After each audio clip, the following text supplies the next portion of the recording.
We are looking at Psalm 59 today. I made up a word just on this occasion. Shakespeare can do it. Sarah Palin can do it. I thought I could do it too. Terriors are those vicious little dogs that attack you and rip out your throat. That's the definition. They come after you. They hunt in packs. They are well organized. They want to take your life, and they come to get you.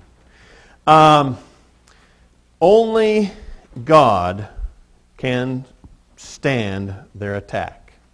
Only God can help you when the terriers attack.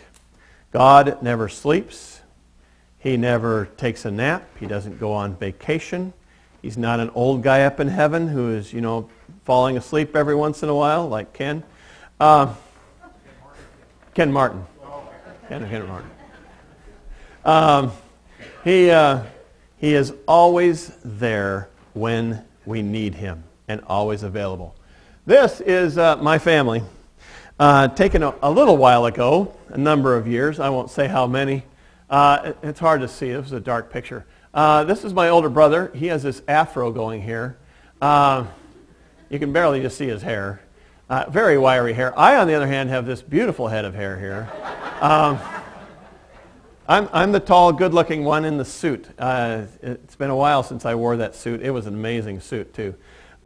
This is my sister, Ray Lynn. My dad calls her Lynn, and I call her Ray, and nice, lovely young woman. This is my younger brother, Murray, and this is my dad, and this is my mom in this spectacular yellow dress. Isn't that great? One day I came home from after school and after work, and I was expecting to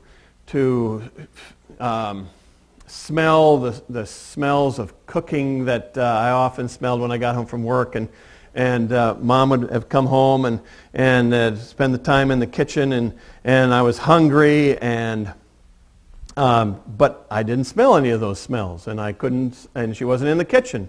So I went looking for her, and I tried to figure out where she was, and finally I heard her say hello from the bedroom, and so I went to find out what was going on, and I walked in and I said, "Hi, Mom, what's going on? It's supper time and I'm hungry." And she said, "Well, I don't feel well. I'm sick, and I just can't get out of bed." And I said,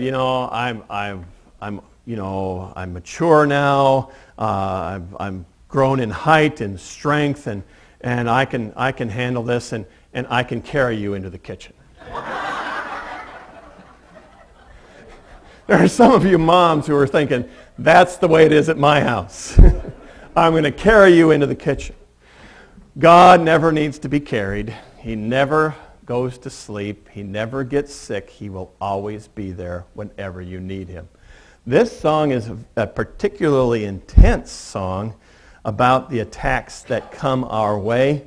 But it also has this growing sense of confidence in God. It starts off looking purely at the attacking terriers and ends with this conviction that God will show himself to the world. And that is exactly how it happens in the situations that happen in our lives. We start out not being able to handle anything and purely looking at the situations around us and the terrors that affect us. And then as God reveals himself to us and we become confident in him, we grow in that confidence that he is going to be there. As an outline, verses 1 through 4 are just start off as a standard plea for help. Verses 4, 5, 6, and 7 intensify that prayer, talking about God is asleep. The t-shirt says, it's okay to have fun. God's asleep. I thought it was funny. I don't think I'll buy one, though. 8, 9, and 10 add a new element of confidence as he starts to focus in on what God can do. But then there are some more shocking kinds of revelations, not only as what David wants to have done to his enemies, to his terriers, but also what his confidence in the Lord is growing as well. 16 and 17 then end on this absolute note of confidence that he has in what God is doing. We have this situation of hostile intimidation, but it also is contrasted with his ability to trust in the Lord. And we see both of these growing. We see the terror going away, and we see God's ability to save David as he grows through this situation.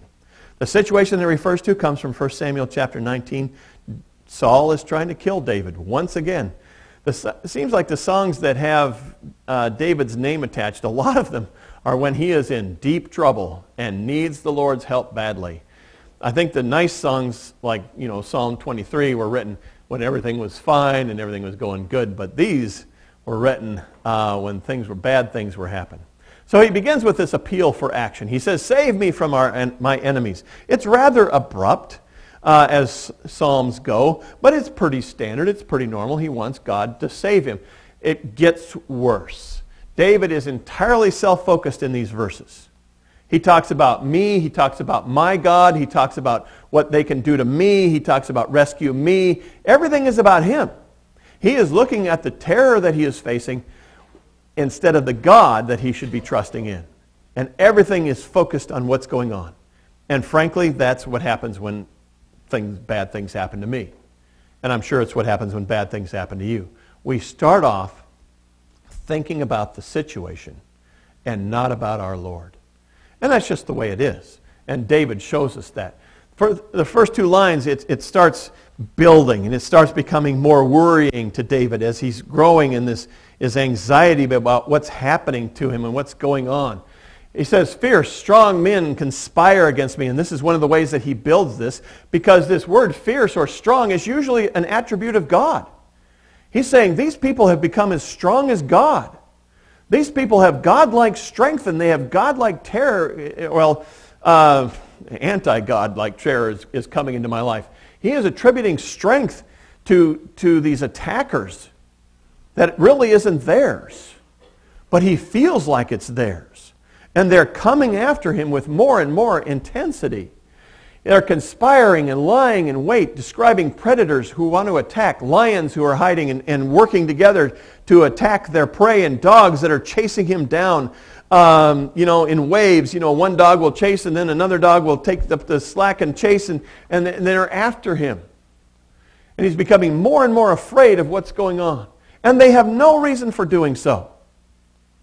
Now, one of the first things that you should do and that I should do when we face bad situations is to ask, is there a reason why I'm suffering?